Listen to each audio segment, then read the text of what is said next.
Hey there guys, my name is Brandon, aka Suns Geek, and if it has to deal with the Phoenix Suns, I'm going to make a video about it. That is right, you guys. In today's video, we're going to be diving into the numbers from the Phoenix Suns versus the Utah Jazz and the Los Angeles Clippers games, two of the best teams in the Western Conference going against the Phoenix Suns.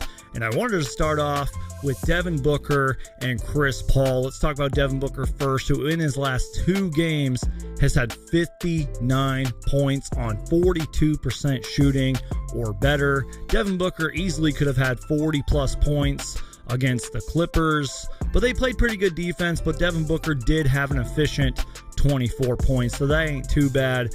And Devin Booker and Chris Paul combined had 64 points against the Utah Jazz, and they took 55 shots. And the 24 shot attempts from Chris Paul were the most that he's taken in a regular season game in over 2 years.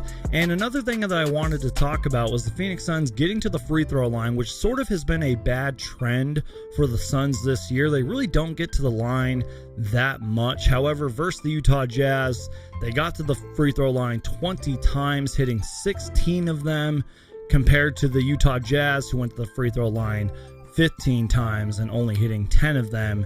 And then versus the Clippers, they really embraced the physicality of the game, and they attacked the basket. They got to the line, 30 trips to the free throw line, including Devin Booker, who had 12 for 14. Hopefully they do that more, try to draw fouls, be aggressive, and get to the line, because it would really help this Phoenix Suns team, especially if the NBA referees are on the Suns side. Let's talk about Deandre Ayton, who in his last two games had 36 points, 22 rebounds, shot 56% versus the Jazz and 81% against the Los Angeles Clippers. He had 3 blocks, 2 steals versus the Jazz and Rudy Gobert. He played extremely well. He was extremely engaged, very active, played great defensively, had a lot of offensive rebounds in the second half, which really made a difference. He played a season high 42 minutes as well. And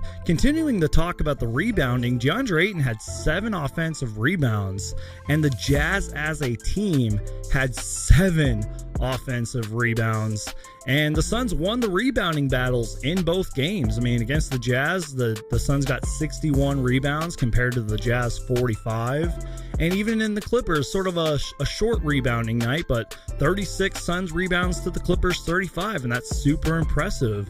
And I think if the Phoenix Suns can get a little more aggressive on the boards, I think they're like a middle-of-the-pack rebounding team. I think they might be a lot better if they start going after those rebounds. Now, the Los Angeles Clippers shot 48.6% from 3, so the Suns obviously gave up a lot of threes. They couldn't hit any as a team. Paul George had a huge night.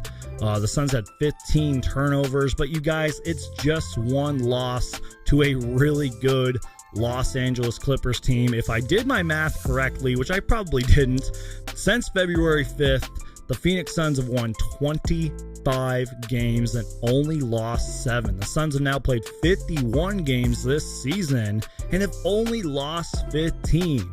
Phoenix Suns fans, enjoy this winning. The Phoenix Suns are good, and they're going to go to the NBA playoffs. So thank you guys so much for watching. My name is Brandon, aka Suns Geek, and if it has to deal with the Phoenix Suns, I'm going to make a video about it.